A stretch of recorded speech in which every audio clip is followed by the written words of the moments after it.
আসসালামু আলাইকুম নান সাহেব। ওয়ালাইকুম আসসালাম। কি করছো তুমি এখন?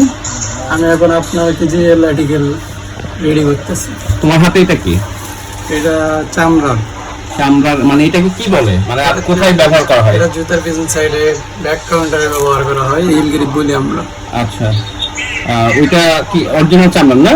জি, এটা ভিতরে ব্যবহার করা হয়েছে চামড়া, ভিতরে হইতেছে আপনার ছাগলের চামড়া ব্যবহার করা হয়েছে, উপর সাইডে এটা গরুর চামড়া ব্যবহার করা হয়েছে।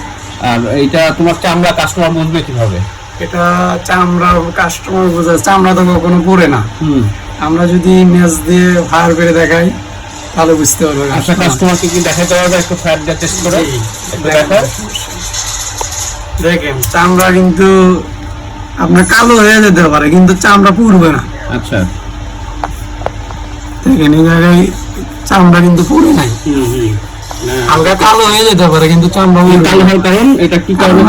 ম্যাচের যে আপনার উত্তাপটা আছে এটা পুড়বে না। আচ্ছা, এটা রং কেমিক্যাল ইউজ করা হচ্ছে এই কারণে, তাই না? রঙে জি জি, ফিনিশিং করার পরে এই লুকটা আসছে চামড়া। আচ্ছা, এই জন্যই এটা যখন আমরা ম্যাচ দিয়ে ফায়ার করবো এটা একটু দাগ দাগ হয়ে যাবে। আচ্ছা। আর তোমার এই হিল গ্রিপ যেটা বললে সেটা কি চামড়া কিভাবে? এটা অরিজিনাল চামড়া, কারণ এটা পুড়বে না। দেখাও ভিতরে বাইরে দুইটাই চামড়া, কারণ এটা পুড়বে না, দাগ হয়ে যাবে কিন্তু পুড়বে না।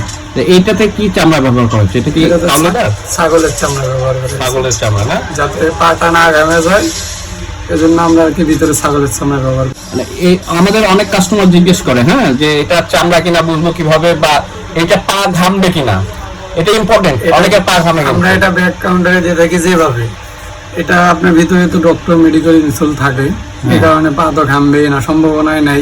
আর আমরা পিছনে হিল গ্রিপটা এটা উল্টা ভাবে দিয়ে থাকি, যেহেতু কাস্টমারের পা ঘামার কোনো সম্ভাবনাই নাই।